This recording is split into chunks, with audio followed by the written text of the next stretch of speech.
Hidi ndo hivyo, ukumbi wa siasa umeng'wananga kwa namna hiyo. Nami Elizabeth Mutuko nikikupa nafasi kufuatilia mjadala huu kwa 22047 mitandao ya kijamii @TV47 Kenya pale Facebook na ukurasa wetu wa X. Kauli yako siku zote inakubalika, na mchakato wa kuunda tume mpya ya uchaguzi na uratibu wa mipaka nchini IEBC unaendelea, huku msasa wa wale wanaozamia kuhudumu katika nafasi ya mwenyekiti ukiingia siku ya pili hii leo. Serikali ya muungano nayo inaendelea kutamba, Rais William Ruto akifanya mabadiliko ya makatibu wakuu serikalini katika kile kinafahamika kama broad-based government. Haya na mengine tutayajadili hapa katika ukumbi wa siasa.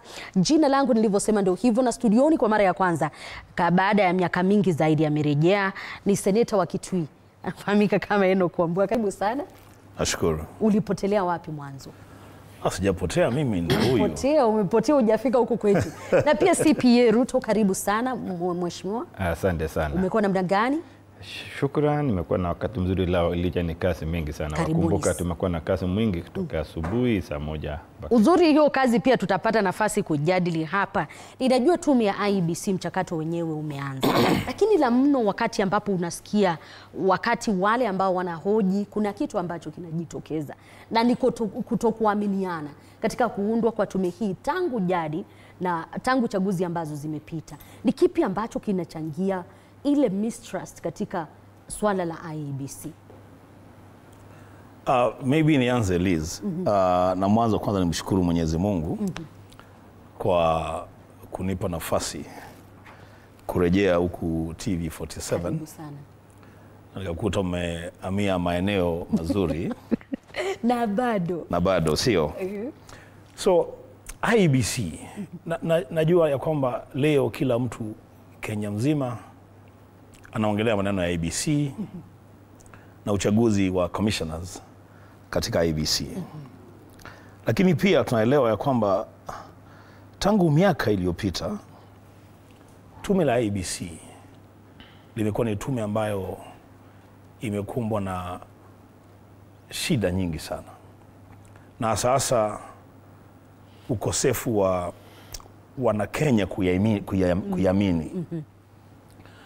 Mwanzo niseme leo tunazungumza maneno ya kuweka katika ofisi makamishoners wa IEBC kutekeleza majukumu ya kikatiba ambayo tayari yamepitwa na muda. Sasa swali la kwanza labda tungejiuliza,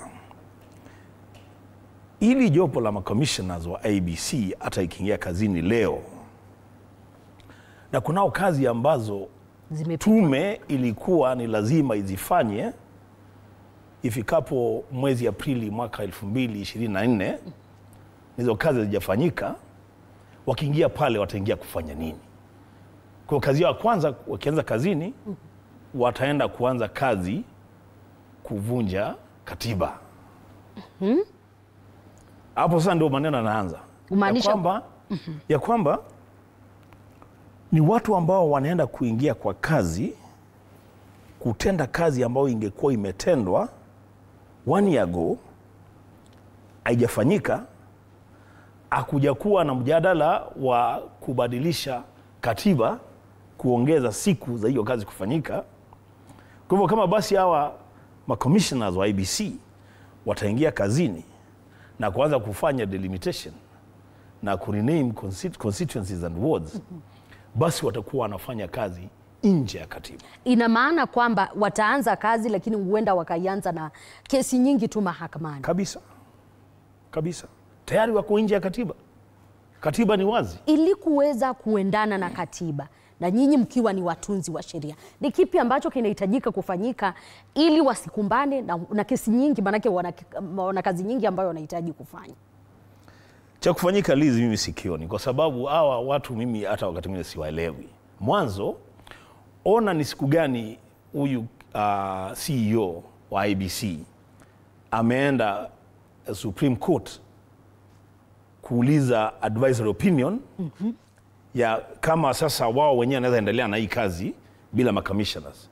Anaenda kotini mwezi wa 7 2024, miezi 3 after deadline ya katiba. Sasa najiuliza kwani Supreme Court imetengenezwa juzi? Supreme Court imekuwa miaka hiyo yote. Angeenda kuuliza mawaidha kutoka kwa Supreme Court kitambo. Yeye akienda pale alikuwa tayari ashapewa opinion na Attorney General. Na akaambiwa, nyinyi sasa mahali mmefika, mmekiuka katiba. Mmeweka nchi into a constitutional crisis. Sasa mbona vile mtafanya? Yake ya kufanya ni kukimbia Supreme Court. Sasa mimi sijui hao watafanya nini. Uoni mahali ulipo? Sioni. Ila bado Wakenya wana matumaini, ikizingatiwa pia kuna zile constituencies mpaka wakati huu hazina wale ambao ni wawakilishi. Wacha nimlete pia CPA katika swali hilo. Hii commission ni kweli msasa unaendelea, Wakenya wana matumaini, lakini kuna jambo ambalo wamesema kwamba ni kweli wanaweza kuanza kazi, lakini wataianza wakiwa tayari wamepitwa na muda. Asante sana. Ya kwanza lazima tukumbuke janga ambalo lilitukia wakati safari ya kuweka makamishna kwa ofisi wa tume la uchaguzi la IEBC. Wakati ile panel ilipoteuliwa, ikawa kitengo kingine cha mrengo wa kisiasa sawa ya Mheshimiwa Kalonzo Musyoka walienda kotini wakipinga mmoja yule ambaye alikuwa anafaa kuwakilisha sehemu ya Azimio kutoka sehemu ya chama chake, na hiyo ndio ilitupeleka mpaka leo. Hiyo ni nikikubaliana na senator, but pia ni wakati mwafaka sasa ya kuhesabu hasara ya kutofautiana na kupeleka kesi kila kukicha kotini. Kuna mambo ambayo yanafaa kutatuliwa kwa kuongeleshana. Kwa sisi ni wanadamu, sisi ni viongozi, wangeongeleshana huenda tungekuwa tumechapa hatua nyingine mbele. So CEO ya IEBC alipatikana ana any other option ila kwanza sasa ni kujaribu kutafuta msaada ya opinion ya Supreme Court kama itawezekana secretariat waendeleshe kazi ya commissioners. But pia utakuta kwamba constitution ya Kenya inaongelea kwa ukubwa kuhusu commissioners and not the commission. So ni kumaanisha kwamba mikono ya secretariat hata live imefungwa kwa kuwa ni commissioners. Na pia lazima list ila ameibua swali nzuri. Yanakubaliana na yeye kwa commissioners na IEBC. Yule mwenyekiti wake Marjan alikuwepo hapa wakati huu wote, mbona kutafuta ushauri? Makubaliana nasema kwamba unakumbuka wakati uongozi huu na awamu hii ya uongozi ilipoingia, jambo la kwanza baada ile mshikile ya commissioners waliokuwemo kubanduliwa kuondoka, jambo la kwanza ilikuwa ni kuweka jobo la kufanya kupika msasa commissioners ambao sasa wanafanya hiyo kazi kwa sasa. Lakini sehemu moja katika chama cha Azimio ikiongozwa na Kalonzo Musyoka wakaipinga. Hiyo ni jambo ambalo haikuwa inatarajiwa itafanyika. So hivyo ilipofanyika sasa ndio secretariat wakachukua hatua ya pili ya kujaribu kutafuta ni njia ipi. Na kwa hivyo hata kusema hivyo wajua kwamba tume ya IEBC ni tume ambalo linafaa kuwekwa pale katika hali ya uhuru na uwazi. Na ndio kuwakifikia hiyo uhuru na uwazi lazima kila mtu ajumuike pamoja ndio kuweka ile trust. And that's why political process is very important. Na wakati hiyo political process isipoenda kwa pamoja ama isipochukuliwa kwa njia ya objectivity, unakuta mali imetufika. So sasa tunangoja hao wafike kisha pia tutarudi pale kotini ambao watatusaidia. Uzuri ya Kenya tuko na kotini yetu watatusaidia jinsi ya una matumaini kazi ambayo imesalia pia bunge tukiwa representative haitakuwa vigumu wakati wamefika mahali pale wa initiate process ya requested kusongeshwa kwa kuwa sheria inatungiwa wa Kenya sio wanyama, ni wanadamu. Na kwa hivyo mambo kama haya yakitukia they are not cast on stones. That's why bunge ipo ili kuona kwamba mambo kama yamepangiliwa ndio ili inji iweze kusonga mbele. Kwa kuwa mahali ipo sasa tuko na changamoto karibu 3. Boundary delimitation, tuko maneno ya kupanga, maneno ya uchaguzi ambao iko mwaka 2 na kuna by elections, kuna maneno ya registration ya new voters. Wajua kwamba watu wengi sasa wamefuka miaka ya kupiga kura. Kuna kupiga msasa ama kufanya kukilina register ya voters na mambo kama hayo. So kutakuwa na mambo ya priority na hivyo itabidi kwamba bunge likae chini ifanye kazi. Ulipoketi unadhani kwamba muda wako delimitation unaweza kuahirishwa? Kabla unijibu hilo, najua anataka kujibu hilo la kwamba party leader wa Wiper aliharibu muda mwingi katika mchakato wenyewe. Unajua sasa kitu kimoja Liz, nimekawia sana kuja kwa TV stations. Ni kwamba mimi nimefika mahali nimeona uzuri ni twende kwa television interviews kusaidia Wakenya kuelewa maneno vile yako. Lakini kama ni kwenda pale kupiga siasa, basi mimi naona siasa tupige kule. Ila una hiyo nafasi. Sasa basi, sasa mimi nasema hivi. Mwanzo, Kalonzo Musyoka ni mwanasheria, senior counsel. Akona uzoefu na anaelewa maneno ya kikatiba na kisheria. Kalonzo Musyoka hakuna siku moja atakaa chini kuangalia watu wakikeuka sheria na anyamaze. Ataenda kotini kwa sababu hiyo sasa ni jukumu lake kama kiongozi wa upinzani. Uzuri ni kwamba alipoenda kotini, koti ilikubaliana na yeye ya kwamba kulikuwa na ukiukaji wa sheria. Na pia unakumbuka wakati wa Adani, Kalonzo Musyoka alienda kotini pia. Akasema hapa iko maneno mbaya inaendelea hapa. Akaenda kotini, na uzuri ni kwamba hata kabla hiyo kesi kuamuliwa, rais mwenyewe alisema hii maneno iko shida hapa, akatoa maneno ya Adani akatoka. So Kalonzo atasimama na ukweli, atasimama na sheria na hatajipiga kifua. Lakini mimi niko hapa kuongea na IEBC. Ndugu yangu, iko shida kidogo hapa, na sio kidogo, ni kubwa. Nimesema IEBC imeenda kuuliza mawaidha kutoka Supreme Court miezi mitatu nje ya katiba. Ni katiba, sio sheria, katiba. Wewe unasema wabunge sasa wanaweza kaa chini na waongeze muda. Tayari tuko nje ya katiba tayari. In fact, hata hii tume ikiwa katika ofisi tarehe 25 vile wanakadiria, ujue ya kwamba election ya 2032, kama Mungu atajalia hawa kuendelea na hiyo kazi mpaka 2032, itakuwa inafanywa na commissioners ambao watakuwa wameingia kwa ofisi less than a year before the election. We are already in trouble. Na wewe unasema tuongeze siku zingine za delimitation, shida iendelee. Mimi nauliza swali, Liz, na labda tutajaribu kujibu hii swali. Secretariat ya IEBC ikiongozwa na Marjan, kunao maneno ambayo hayajafanyika ambayo kwa maoni yangu kama Mkenya yangekuwa yanaendelea, kama voter education, yani kuelimisha tu wa Kenya kuhusu upigaji wa kura, sababu hiyo ni jukumu la IEBC kikatiba na kisheria. Wale wanao jukumu ya kwenda kuambia watu ukipigia kura MCA unahitaji vitu fulani kutoka kwake. Ukimpigia simu wa kura senator unahitaji vitu fulani kutoka kwake. Mjumbe wa National Assembly hivyo hivyo tu. Sioni mimi, maoni yangu, kwa nini IEBC haingefanya kitu kama hicho ikingojea commissioners. Wakati Marjan wakati mmoja alifika mbele ya bunge yapata wiki 2 zilizopita, alielezea kwamba la mno ambalo wamekuwa na shida nalo ni budget ambazo zimekuwa mara nyingi zinahitaji kusainiwa na wale yule mwenyekiti na mambo mengine. Commissioners ni kweli wanatengeneza budget, lakini sasa kuna mjumbe hapa wa National Assembly. Atuambie tu ukweli kama bunge haijakuwa ikipitisha budget ya IEBC. Ni kitu ambacho na akienda kujibu hilo, nimalizie na ile jambo nilikuwa nataka kujibu. Unajua sisi tumechelewa kama inji kuwa na commissioners kwa sababu ya matendo ya hii serikali ambayo iko kwa ofisi leo. The reason why Kenyans don't have a commission in place ni kwa sababu President Ruto alifurusha commissioners ambao walikuwa kwa ofisi na ambao term zao za expiry zingeenda mpaka hata wafanye the next election. Lakini akakuja wale waine ambao wakubaliana na yeye maneno ya election, akafanya watu wakafukuzwa kwa ofisi.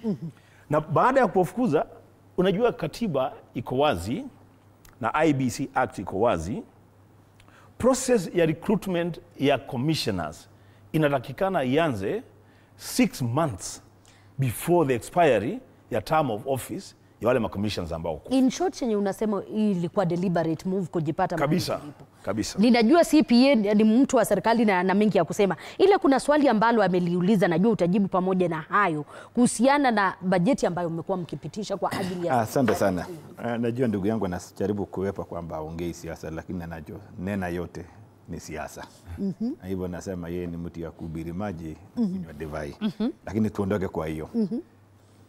Ndugu yangu ni mwanasheria akiwa kule bunge, akiwa moja kutunga sheria, na anaelewa vizuri IEBC imetungwa kisheria kuanzia kikatiba na ile act ambayo imeestablish IEBC.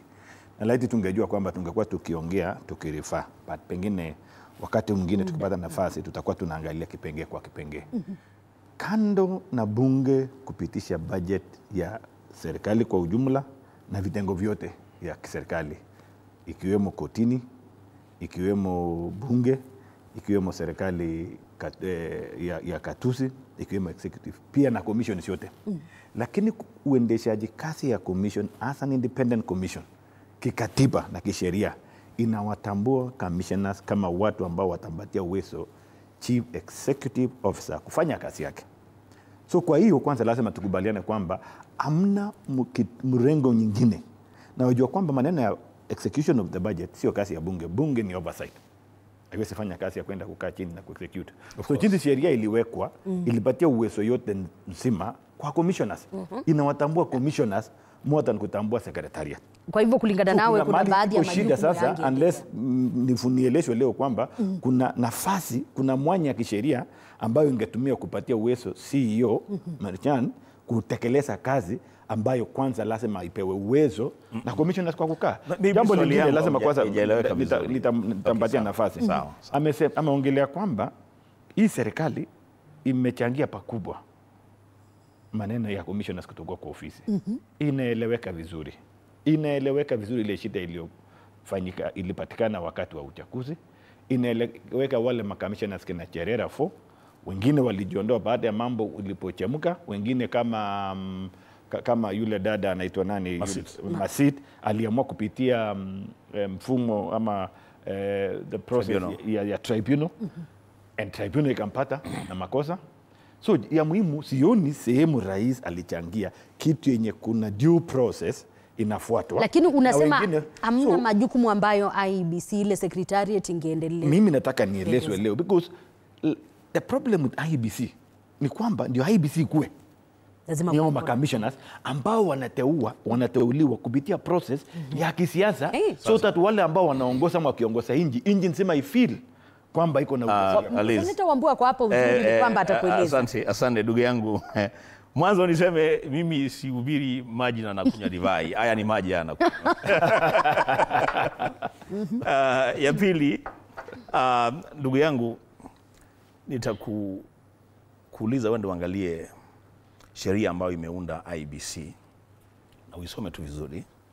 Kuna majukumu ambayo yamepewa secretary wa IEBC ambaye ndiye CEO. Baadhi ya majukumu ni kulipa mishahara. Hiyo ni jukumu moja. Baadhi ya majukumu ni kuweka magari mafuta in operations. Operations. Baadhi ya majukumu ni kutekeleza water education na kuhakikisha watu wanajua IEBC ni nini, inafanya kazi gani. Sasa mbona yeye achague kulipa mishahara na kuweka magari mafuta, lakini asielimishe wa Kenya? Pengine nenda kusaidia hapo. Ngoja nimalize. Asielimishe wa Kenya kuhusu majukumu ya kazi ambayo yeye mwenyewe anafanya. Seneta nenda kusaidia. Ya pili, ndugu yangu, tunaishi hii Kenya.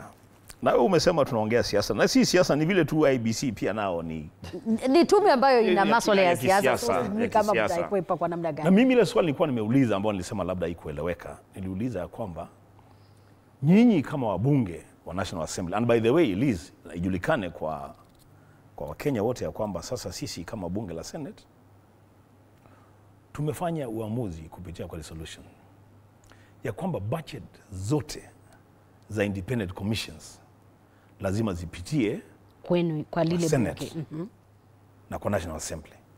That is the constitution. Nyinyi nilikuwa nimeuliza wabunge, swali tu rahisi, wabunge wa National Assembly kwa miaka ambayo commissioners wangekuwa kwa ofisi, kwa muda ambao hawajakuwa kwa ofisi, bunge limekuwa likipitisha bajeti la IEBC au la? Asante sana.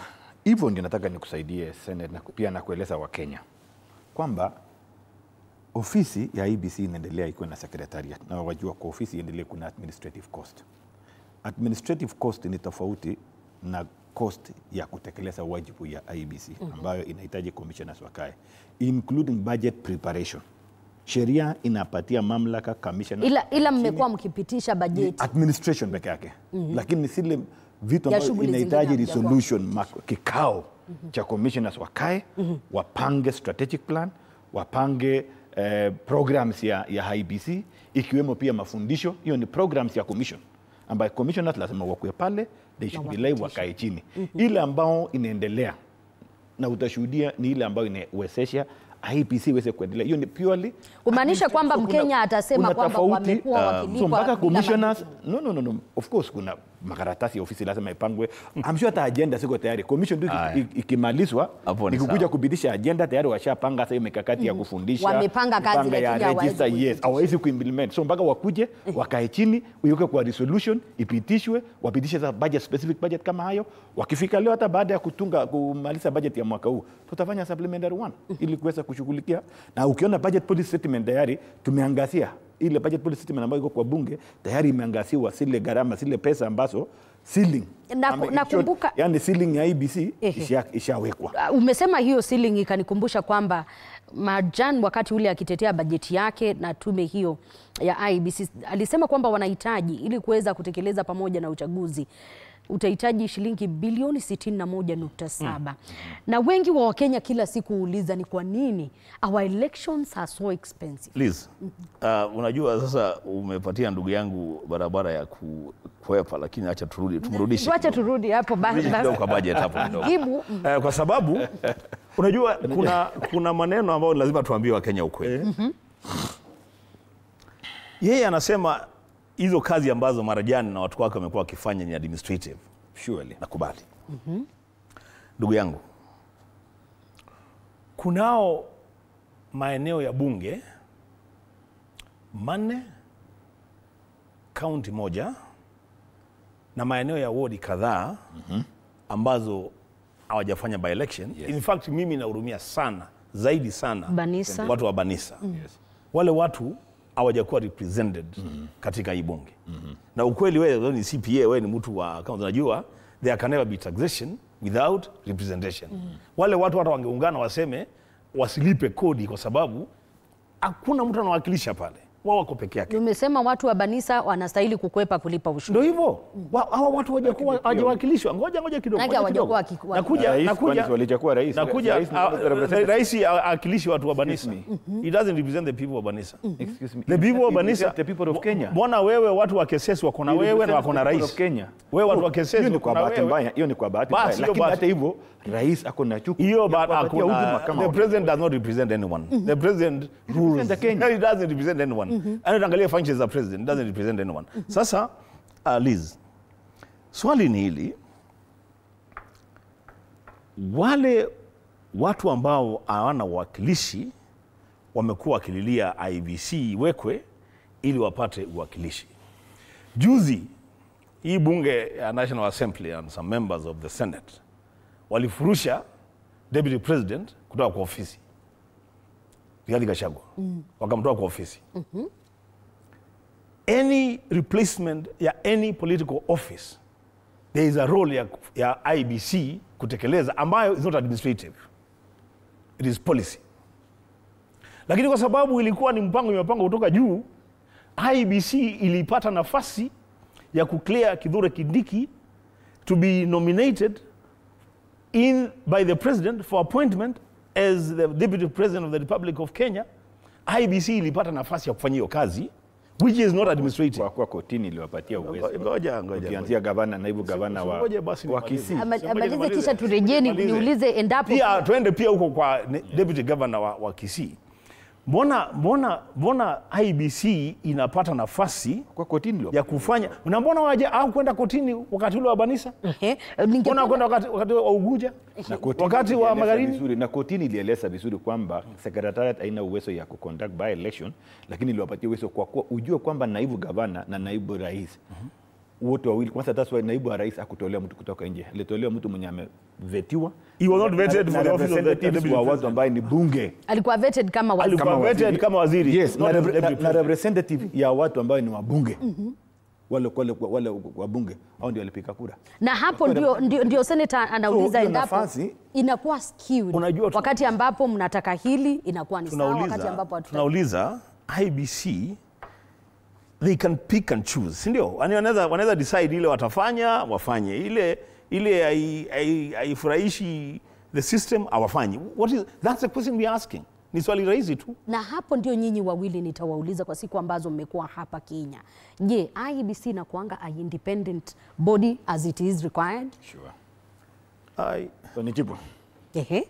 Asante sana. Wambua amesema so ningependa kusikia kwako. Nikirejea mahali Wambua ameongelea kwamba kile kitu ambao kasi IEBC iliulizwa, haikuulizwa kwamba kuidhinisha yeye kama amejakuliwa, ila ni kuidhinisha kwamba yeye anastahili. It was a question of confirming kwamba he suits that position, and that was all. Ni kucheck records na kupeana report. Otherwise there was no any other process yenye itafanya.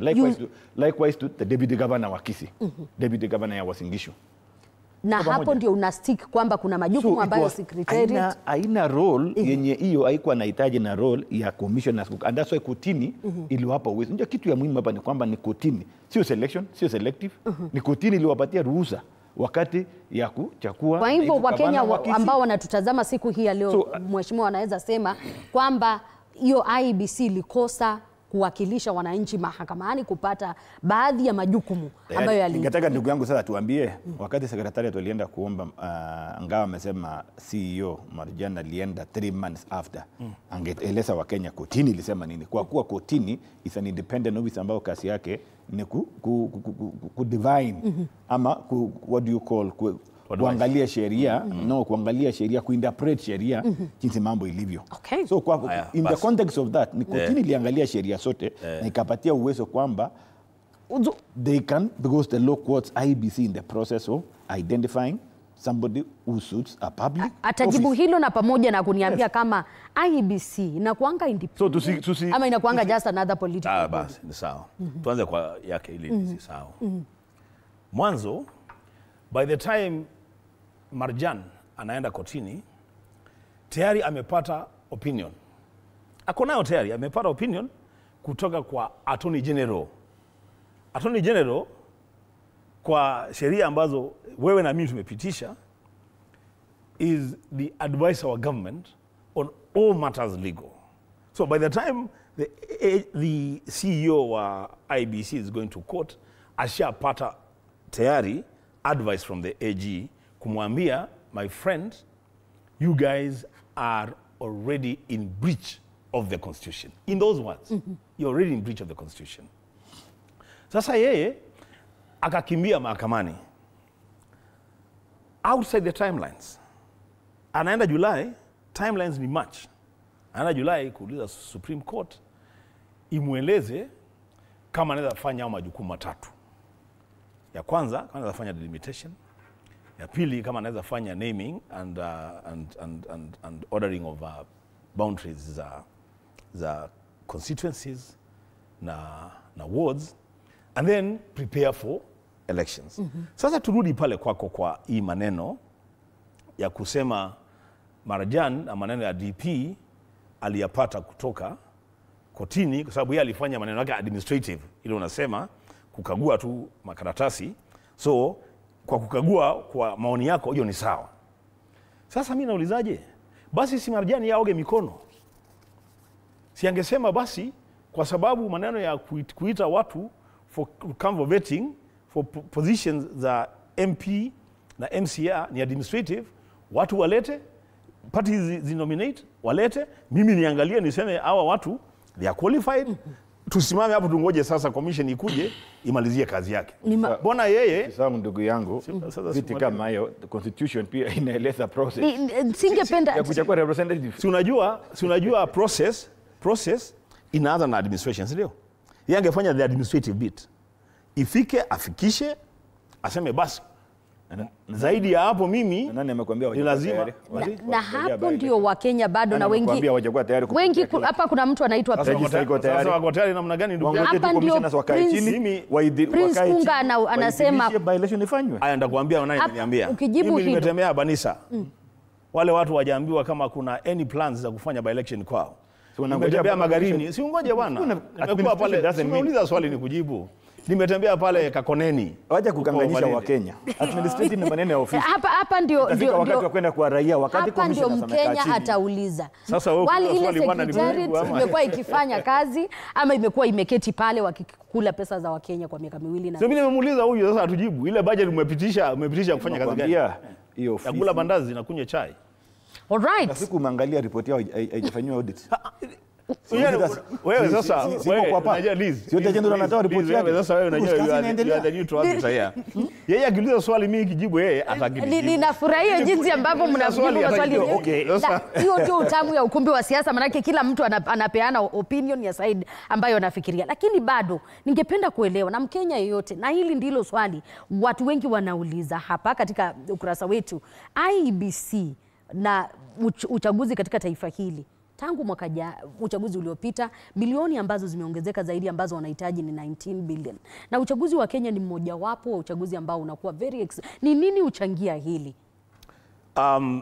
Kwa maoni yangu, na sasa ndugu yangu hatakubaliana na hili lakini sawa tu. Kwa maoni yangu, wewe juzi umesikia mzee mmoja ambaye ni mzee mkongwe, kuna heshima zake pia, akieleza vile kura za Raila Amolo Odinga ziliibiwa mara kadhaa. Yeye akieleza tulifanya hivi, tukafanya hivi. Zaidi ya hayo, the last election watu ama hata mimi nikiwa mmoja wapo niliuliza swali kuhusu ile kampuni ambayo ipewa kandarasi ya kuchapisha ballot papers. Hata turudi kwanza kwa election ya 2017. Kulikuwa na issues ya contract ya kuchapisha ballot papers. Uchaguzi ulifanyika hapa Kenya. Uchaguzi ulifanywa UK. The core conspirators ambao walikuwa UK walishikwa, wakawekwa ndani, wakatolewa fine.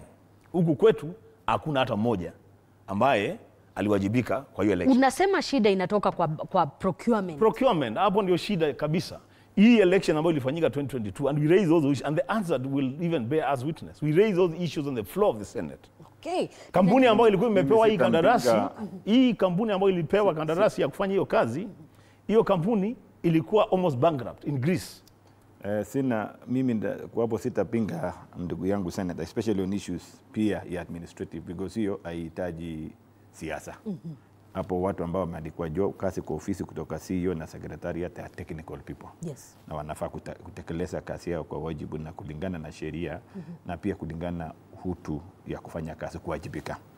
Lakini jambo ambalo mimi kulingana na swali yako ambao Wakenya wameuliza, mbona gharama ya uchaguzi Kenya ipo juu zaidi? Pengine sitakuwa na maelezo ya kukamilisha, lakini jambo ambalo mimi ninalolijua ndio inachangia gharama ya uchaguzi kwa Kenya iende juu. Kwanza ni hali sisi wa Kenya tumeweka kiwango ya uchaguzi yetu iende juu. Tangia tuanze uchaguzi kila wakati tumekuwa na msosano baada ya uchaguzi.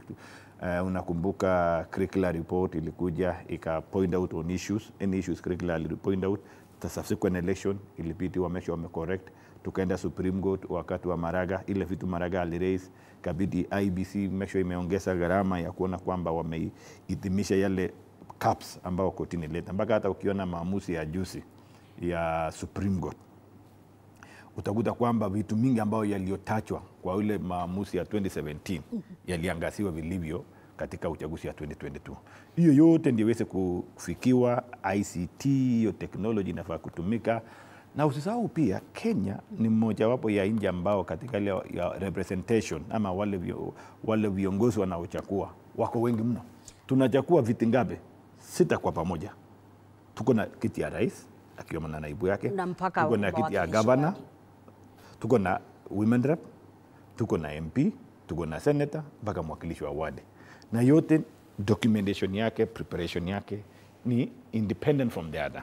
Na wakati mingi jinsi ushindani kwa Kenya ni mkali mno, utakuta kwamba yale makaratasi ambayo yanafaa kuchapishwa yanakuwa mengi. 2000 shillings per ballot ndio kitu ambacho huwa Wakenya wana. So ikifika hapo security, tena the level of security, nimekuambia kuna vitu mingi ambayo Wakenya wamekuwa wakitoa dosari na kotini katoa dosari.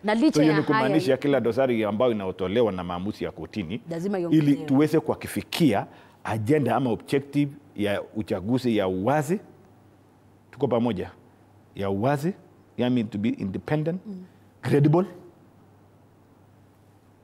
relevant, all those say together. Do you believe kwamba katika taifa hili tumefanya uchaguzi ambao umesema? Kama uchaguzi ya 2022 mimi mwenyewe kwa uhakika, unless ni convince mimi niliona tulifanya uchaguzi ambao kwa Kenya na kwa nchi za Afrika sidhani kama itaifikia kiwango hiyo. Hata kama tutaendelea kudoa dosari, sijui ni nini. Sijui kama tutawahi kulingana na level of preparation. Kwanza ile ya makaratasi ambayo inaskaniwa, inatumwa, ukifika pale kwa tallying center ukitoa na upinu unakombea, sinafanana. Na hiyo audit ilifanywa na Supreme Court. Okay. Na ikahakikisha kwamba zimeshikana. Senator Wambua najua ana opinion tofauti kuhusiana na hilo. Of course tofauti sana. Mimi nilikaa katika asiyekubali kushindwa atasema nini? Ni sawa. Mimi nilikaa katika jopo la kwanza bipartisan talks, tukijaribu kutafuta uwiano na maridhiano kati ya simu zote mbili. Na mimi nilikaa pale, na ombi letu la kwanza ilikuwa ni servers za the presidential election zifunguliwe, kitu ambacho hakijawahi happen. Yani ifunguliwe, Supreme Court ilifungua. Ngoja ndugu yangu tulia kidogo. Ifunguliwe ili sasa ukweli ujulikane. Na ukasema basi kama nyinyi mnaamini ya kwamba huu uchaguzi ulikuwa wa huru na haki, fungueni. There's nothing to hide. Yani fungueni, sisi tukubali tulishindwa, roho safi. Ili Kenya kusonga mbele kwa pamoja. Shida kwanza Liz katika kuaminiana, wakapeleka boxes ambayo iliitwa nini na kotini. So they were not ready for it. Najua muda wangu umekamilika. One thing yenye inahitaji kufanyika ili hii tume ambayo inaingia kuaminika. Mimi sioni, sijui, mimi sasa si advisor wa. Ila wewe ni Mkenya. Mimi ni Mkenya, na mimi ni mwanasheria, na mimi pia ni kiongozi katika Jamhuri ya Kenya. Mwanzo niseme kitu cha kwanza kufanyika ni kuhakikisha ya kwamba the sitting president does not unilaterally make a decision on who becomes the chairman of IEBC. He does not unilaterally decide who the 6 commissioners will be. Sababu najua yeye atapewa majina mawili ya chairman, atachagua moja. Na tutarejea pale. Atapewa majina 9 ya commissioners, atachagua 6. Katika hiyo decision, Wakenya viongozi wengine wakae na yeye kukubaliana ili hii tume ikubalike na iheshimike. Ninangojea hilo, najua nilistahili kukupa hilo ila nitakatwa na muda wangu umekamilika. Asanteni sana CPA na Senator Wambua, nyinyi wawili kupata nafasi kuzungumzia swala hili la IEBC. Nilikuwa lingine la broad based, manake baba anasema yupo ndani na yupo nje. Lakini jina langu ni Elizabeth Mutuku, kwa heri kwa sasa.